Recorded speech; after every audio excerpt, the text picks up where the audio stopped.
Price God. இன்றைய தியானம் யோவான் 8ஆம் அதிகாரம் 42 முதல் 47 வரை.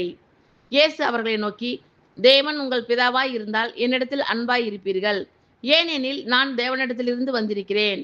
நான் சுயமாய் வரவில்லை, அவரே என்னை அனுப்பினார். என் வசனத்தை நீங்கள் ஏன் அறியாமல் இருக்கிறீர்கள்? என் உபதேசத்தை கேட்க மனதில்லாதிருக்கிறதினால் அல்லவா?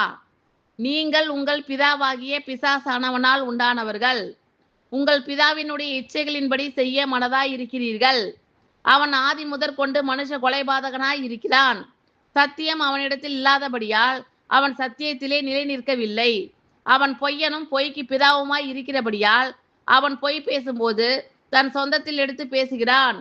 நான் உங்களுக்கு சத்தியத்தை சொல்லுகிறபடியினாலே நீங்கள் என்னை விசுவாசிக்கிறதில்லை. என்னிடத்தில் பாவம் உண்டென்று உங்களில் யார் என்னை குற்றப்படுத்தக்கூடும்? நான் சத்தியத்தை சொல்லியிருக்க நீங்கள் ஏன் என்னை விசுவாசிக்கிறதில்லை? தேவனால் உண்டானவன் தேவனுடைய வசனங்களுக்கு செவி கொடுக்கிறான். நீங்கள் தேவனால் உண்டாயிராதபடியினால் செவி கொடாமல் இருக்கிறீர்கள் என்றார். ஆமென். Thank you Lord.